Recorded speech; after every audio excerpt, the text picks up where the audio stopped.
Assalamualaikum warahmatullahi wabarakatuh. Nah, pada kesempatan kali ini kami akan menjelaskan kepada teman-teman sekalian mengenai ilmu usuluddin atau akidah, bab tentang ma'ad.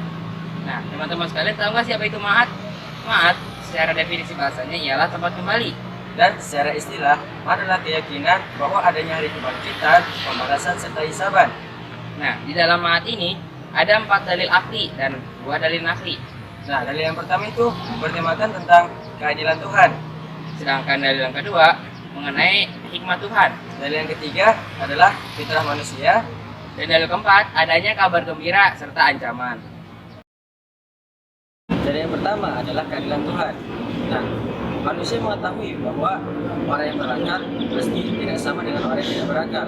Orang yang berbuat baik tidak sama dengan orang yang berbuat buruk. Maka dari itu, keadilan Tuhan menuntut adanya hari akhir. Nah, orang baik dan orang jahat belum mendapatkan balasan bagaimana mestinya di dunia ini. Maka dari itu, keadilan Tuhan menuntut adanya hari akhir untuk membalas perbuatan manusia. Seperti yang Allah tekankan dalam surah Al-Jasiyah ayat 22. A'udzubillahi minasyaitonirrajim. Bismillahirrahmanirrahim. Walitujza kullu nafsin bima kasabat. Shadaqallahu aliyul azim. Yang artinya dan agar dibalas tiap-tiap perbuatan manusia yang telah dikerjakannya. Nah, maka dari itu adanya hari akhir ini untuk membalas orang yang berbuat buruk dibalas dengan pahala sisaan, dan orang yang berbuat baik maka akan dibalas dengan pahala. Dalil kedua yaitu hikmah Tuhan. Jadi Allah adalah zat yang maha bijaksana, mustahil baginya melakukan sesuatu yang tidak berdasarkan ilmu dan perbuatan yang sia-sia. Jadi Allah tidak ingin manusia berakhir di kehidupan materi dan hewan ini saja, melainkan Allah ingin manusia terus berkembang hingga ia mencapai tujuan diciptakannya, yaitu untuk beribadah kepada Allah Subhanahu wa taala. Kita masuk dari yang ketiga, yaitu fitrah manusia. Fitrah manusia menghukumi bahwa orang yang mempunyai hak harus diberikan haknya, dan orang yang berbuat zalim harus dihukum sesuai apa yang dia perbuat. Nah, fitrah manusia inilah yang selalu mendorong manusia setiap zaman untuk selalu menegakkan keadilan. Banyak di luar sana orang yang berbuat zalim, akan tapi dia lebih dulu meninggal sebelum mendapat balasannya, dan banyak orang yang meninggal karena dizolimi. Nah, maka dari itu fitrah manusia menuntut adanya kehidupan lain yang dimana hak-hak orang yang terzolimi harus dikembalikan kepada orang yang terzolimi tersebut. Nah, jadi di sini kami akan menjelaskan tentang dalil nakli atau dalil yang bersumber dari Al-Quran.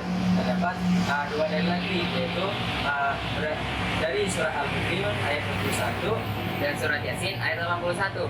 Nah, A'udzubillahi minasyaitonirrajim. Bismillahirrahmanirrahim. Qalu aidza mitna wa kunna turaban inna lamab'utsun. Shadaqallahu aliyul azim. Artinya, mereka berkata, apakah benar jika kami telah meninggal menjadi tanah dan terang berulang, apakah sesungguhnya kami akan dibangkitkan kembali? Nah, penjelasannya adalah kalimat ini adalah hari di mana semua manusia dibangkitkan dari alam kubur. Akan tetapi masih ada manusia yang bertanya kepada Allah. Mereka bertanya, apakah benar ketika mereka sudah mati menjadi tanah dan terang berulang, mereka bertanya apakah mereka akan ditunggu kembali? Dan surat Yasin, A'udzubillahi minasyaitonirrajim. Bismillahirrahmanirrahim. Awalaysa allazi khalaqas samawati wal arda biqadirin ala yakhluqa mislahum bala wa huwa khalaqul alim.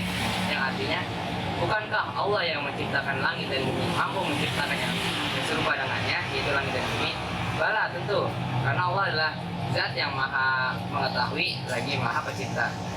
Nah, jadi yang dimasukkan dalam surat ini ialah lanjut dari Al-Mu'minun tadi, orang manusia ini bertanya apakah benar mereka bisa dihidupkan kembali setelah mereka mati. Lalu Allah menjawab, bukankah dia yang menciptakan langit dan bumi mampu menciptakan yang serupa bahkan lebih dari langit dan bumi itu? Tentu Allah bisa melakukannya karena zat yang maha sempurna. Nah, seperti halnya musim gugur dan musim semi. Di mana di saat musim semi pohon tumbuh hijau, rindang dan dapat berbuah. dia tidak kering, dia sehat. Tapi di saat musim gugur, pohon itu akan mati, pohon itu akan kering, daunnya akan berhamburan, dan dia tidak akan berbuah lagi. Nah, tapi di saat musim semi datang kembali, pohon itu akan kembali hidup, di mana dia akan kembali segar, daun-daunnya bertumbuhan, dan dia kembali berbuah.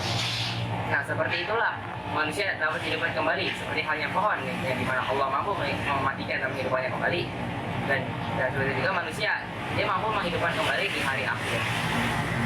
Mungkin itu cukup sekian dari yang dapat kami sampaikan. Kurang lebihnya mohon dimaafkan. Terima kasih atas perhatiannya. Wassalamualaikum warahmatullahi wabarakatuh.